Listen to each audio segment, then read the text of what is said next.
आएंगे। पिछले दिन भी कल डिप्टी सीएम आए थे। डिप्टी सीएम ने 13 तारीख के बारे में बात की, वो शहीद हुए थे, लेकिन कहीं ना कहीं ये बजरंग दल की जैसे आपने बात की वो भी भड़के हुए थे। लेकिन वही बात आती है कि कल 13 तारीख है, 40 से 50 आतंकी भी हैं। क्या मतलब क्या लगता है कि कुछ हो सकता है? नई खबर, नई दृष्टि, नई दिशा, रंगीन खबरों की परत दर परत खोलता है।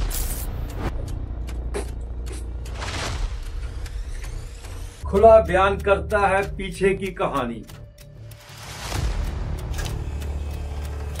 जुड़े रहे एपीजी न्यूज के साथ।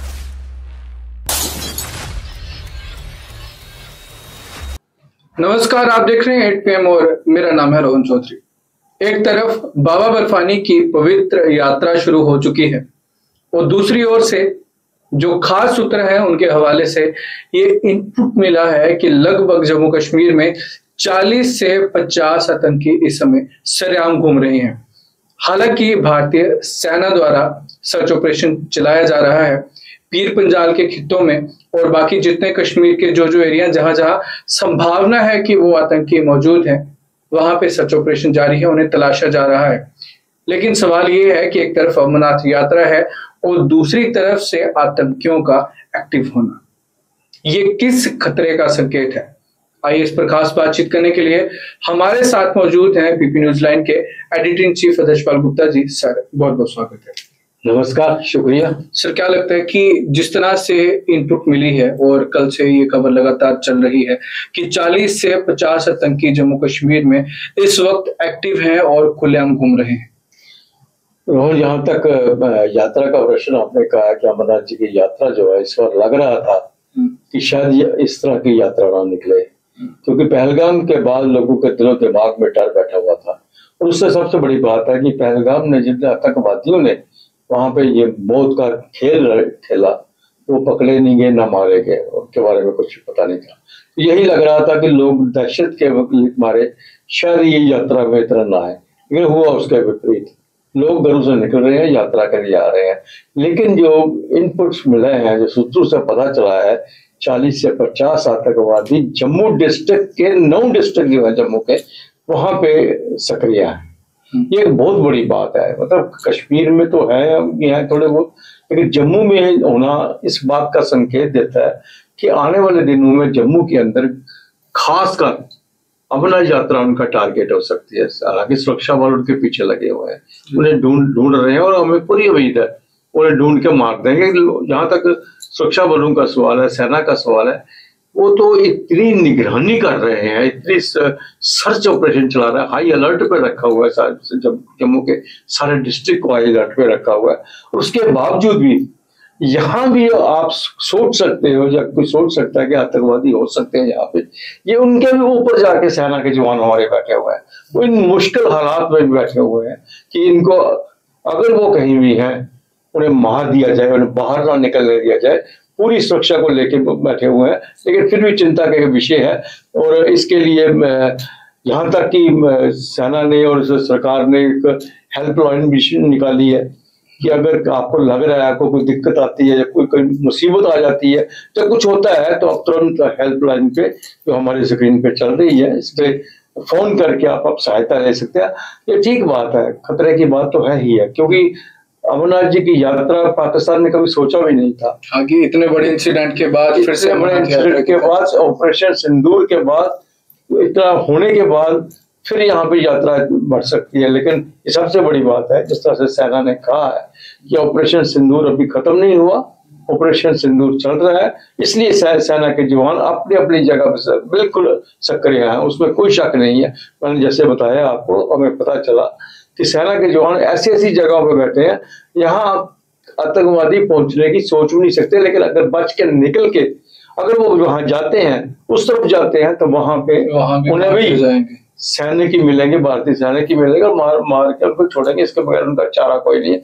लेकिन फिर भी हमें भी सक्रिय रहना चाहिए। लोगों के लिए अगर वो इनपुट मिला है, यात्रा करने वाले लोगों के लिए भी, और जम्मू के इन जो 8 डिस्ट्रिक्ट में इनकी बात हो रही है, जम्मू है, कठुआ है, राजौरी है, पुंछ है, किश्तवाड़, डोडा है, उधमपुर है, तो हमें यहाँ पे भी सक्रिय रहना चाहिए। अगर कोई ऐसा मिलता है, स्पीशियस आदमी मिलता है, तो उन्हें फौरन पुलिस को खबर कर देनी चाहिए। इसलिए हेल्पलाइन नंबर जारी किया है, सेना को खबर कर देनी चाहिए ताकि तुरंत कार्रवाई की जाए। ये ना हो कि कोई आया है और निकल गया है और हम उसके तरफ ध्यान ना दें। इसलिए इसके लिए एक अलर्ट जारी किया गया है और आने वाले दिनों में मुझे लगता है बहुत जल्दी 40-50, ये तो 40-50 की बात है, जहाँ 250 और 300-400 होते थे, उनको भी सेना ने सारे मार गिराए हैं। अगर अब ये 40-50 है तो ये भी कहीं बच के नहीं जा सकता। सर, रहस्य की बात देखिए, पिछले दिन ये खबर निकल के आती है और कल 13 तारीख है। कल जिनको ये सो कॉल्ड मतलब मार्टर डेज मनाते हैं, कश्मीरियों के लिए तो ये एक तरह से शहीद हैं, लेकिन दूसरी तरफ जम्मू संभाग के कई भाजपा वाले भी हैं, उनका कहना है कि ये आतंकी थे। इसमें एक तरह से कंट्रोवर्सी चल रही है, लेकिन हाँ, जो छुट्टी की डिमांड थी, छुट्टी नहीं दी गई है। अभी बड़ा सवाल ये उठता है कि कल 13 तारीख है और पिछले दिन इसकी इनपुट भी मिली है, तो क्या कल 13 तारीख को इस तरह की कोई आतंकी घटना को अंजाम मिल सकता है? क्या लगता है? ये भी हो सकता है कि पुलिस इसलिए ज्यादा सक्रिय है, आर्मी इसलिए ज्यादा सक्रिय है क्योंकि 13 तारीख की छुट्टी को कैंसिल कर दिया गया था। यहाँ पे 13 तारीख को एक मार्टिर्स डे के नाम से मनाया जाता था, जबकि सब जानते हैं कि वो मार्टिर्स डे किस तरह से मना रहे थे। जम्मू के लोग इसका विरोध करते थे, महाराजा के विरुद्ध एक बगावत थी, जिस बगावत को कुचला गया था, जिसे ये मार्टिर्स डे कहते थे। और इसकी जो रीऑर्गेनाइजेशन हुई स्टेट की, तो बहुत सी छुट्टियां जो है कैंसिल कर दी गई, जिसमें शेख मोहम्मद अब्दुल्ला के जन्मदिन की भी छुट्टी थी और उसके मरने की भी छुट्टी पहले होती थी, वो पहले ही कैंसिल हो गई थी, और इसके ऊपर 13 जुलाई की छुट्टी थी। मसला ये है कि मार्टिर्स थे या नहीं थे, हम उस बहस में नहीं जाते। सबसे पहले जो बात यह है कि क्या छुट्टियों का ढेर किससे लगाया जाए? काम नहीं करना है क्या? और क्या काम पहले कितना करते हो आप? दफ्तरों में बैठते कितना हो आप? सुबह जाते हो, पहले अपने आराम से जाते हो, हालात ये है कि अपने आराम से आते हो, कोई पूछने वाला नहीं है, काम आपकी फाइलें पड़ी हुई हैं, ढेर लगे हुए हैं, और ऊपर से फिर छुट्टियां मांगते जा रहे हो, छुट्टियां मांगते जा रहे हो। हर दिन एक छुट्टी कर लो ना, काम करने की क्या जरूरत है? मैं तो कहता हूँ कोई भी है, छुट्टियां जितनी कम से कम होनी चाहिए। हमारे जो है नेशनल डे जो है, राष्ट्रीय दिवस है, उनकी छुट्टी होनी चाहिए। को बहुत बड़े दिन है, उनकी छुट्टी होनी चाहिए। या हर दिन एक छुट्टी की मांग की जाए। पंडित जवाहरलाल नेहरू के जन्मदिन पर छुट्टी होती थी, ठीक है, पंडित जवाहरलाल नेहरू ने खुद अपनी छुट्टी को कैंसिल किया, कहता नहीं बच्चे मेरा जन्मदिन मनाएंगे, और तब से लेकर चिल्ड्रन डे मनाया जाता था उनके जन्मदिन के। बाद में हालात बदल के, सरकारें बदलती गई, सब कुछ बदल गया, वो दूसरी बात है।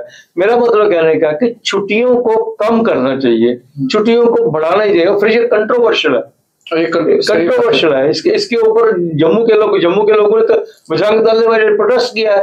उन्होंने कहा कि अगर आज के दिन छुट्टी दी गई 13 जुलाई को, तो हम बहुत बड़ी बगावत यहाँ करेंगे, बहुत बड़ा एक विद्रोह करेंगे यहाँ पे, और बहुत बड़ा एजिटेशन करेंगे। ये उन्हीं की शपथ है। लेकिन इस पे राजनीति भी खेली, कश्मीर में यही कहा जा रहा है, ये उनके साथ धोखा हो रहा है। जो शहीद हुए हैं उनको नजरअंदाज किया जा रहा है।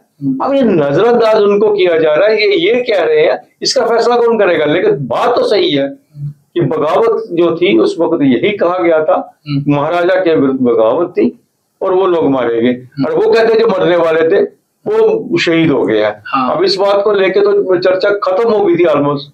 जब तक एलजी की हुकूमत आई, नया जो रूल बने, उस पर चर्चा ही खत्म होगी, क्योंकि अब फिर हुकूमत बन गई है। हुकूमत बनने के बाद उसको जैसे असेंबली हुई थी, असेंबली में पीडीपी ने डिमांड की थी कि 13 तारीख की छुट्टी चाहिए, और उसके बाद ये जो बोला जाता है कि पहले से थोड़ी सी चिंगारियां थी, उसमें घी डाला और इसको इतना भड़काया कि अभी लोग जिन्हें इस चीज का पता नहीं था वो दिल पे ले रहे हैं, और इसी चीज को लेकर ही कई विरोध में है और कई समर्थन में है। कश्मीरी विरोध में है, माफ कीजिए, हाँ, कश्मीरी समर्थन में है कि छुट्टी होनी चाहिए। लेकिन जम्मू वाले के सामने अगर कोई गलती से भी बोल दे कि वो शहीद थे, वो भड़क जाएंगे। पिछले दिन भी कल डिप्टी सीएम आए थे, डिप्टी सीएम ने 13 तारीख के बारे में बात की, वो शहीद हुए थे, लेकिन कहीं ना कहीं ये बजरंग दल की जैसे आपने बात की, वो भी भड़के हुए थे। लेकिन वही बात आती है कि कल 13 तारीख है, 40 से 50 आतंकी भी है। क्या मतलब क्या लगता है कि कुछ हो सकता है, नहीं हो सकता है? देखिए, सबसे बड़ी बात है जो पीडीपी की आप बात कर रहे हो ना, पीडीपी जो है उसको पोलिटिकली वो बड़े हाशिए पे आ गई है। बिल्कुल। और अपने आप को जिंदा रखने के लिए उसको मौका मिलना चाहिए। और यही एक उसको मौका मिला, बात करने का मौका मिला, शोर डालने को। जब डिप्टी सीएम की बात हम करते हैं, डिप्टी सीएम जम्मू से हैं और वो इस पार्टी के साथ है जिनको बोलना ही पड़ता है। हम उनके ऊपर कोई इतना बड़ी बात नहीं कर सकते, क्योंकि वो खुद उसी फंसे हुए हैं, उन दो जाल में फंसे हुए हैं। एग्जैक्ट वो बाहर सवाल निकलते, इतनी बड़ी पोस्ट उन्हें मिल चुकी है, डिप्टी सीएम को छोटी पोस्ट नहीं है, और उसके लिए वो नहीं चाहते कि नेशनल कॉन्फ्रेंस में जरा भी नाराजगी। वैसे तो उनको इस बात के लिए खामोश रहना चाहिए था, उस बात नहीं बोलना चाहिए, क्योंकि जम्मू और कश्मीर को जो बात बांटती है, उसके लिए जम्मू के नेताओं को, चाहे वो कश्मीर बेस्ड पार्टी के साथ मिलके हुकूमत में बैठे हैं, जो डिप्टी सीएम है, जो मिनिस्टर है, उनके बात का ख्याल रखना चाहिए। या तो शांत रहो या तो नहीं बोलो। जम्मू के लोगों के जज्बातों का भी ख्याल रखना चाहिए। ठीक है, आप उस पार्टी में है जिसमें छुट्टी चाहते हैं, बोलने के लिए बहुत है, नेशनल कॉन्फ्रेंस के कश्मीर के बहुत से नेता, लेकिन आपको नहीं लगता कि डिप्टी सीएम को ही बोला वहां जाने के लिए, यानी कि एक हिंदू बेल्ट या जो बोला जाता है मेजोरिटी जो डोगरा बेल्ट है, उसके नेता के कंधे पे बंदूक रख के चलाई जा रही है? बिल्कुल, मैंने आईसीसी, यही तो मैं कह रहा हूं। मैं उनको भी सोचना चाहिए। मैं फिर मैं कहूंगा उनकी, मैं बोलूंगा तो विवाद हो जाएगा। मेरी मजबूरी है ये सब चीजें उनकी मजबूरी है, उनको बोलना पड़ रहा है, ये सब चीजें सामने आ रही है।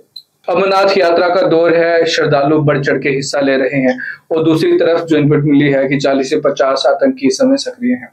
हालांकि हमारी सेना सक्रिय है और कहीं ना कहीं तलाशी अभियान जारी है। उम्मीद करेंगे कि कल या परसों तक ये जितने आतंकी है इनकी ढेर होने की खबर हमारे तक आए। बाकी इसको लेकर आपका क्या कहना है कमेंट सेक्शन में जरूर बताएं। मिलते हैं सोमवार को आपको फिर से 8 बजे, तब तक के लिए दें इजाजत, नमस्कार।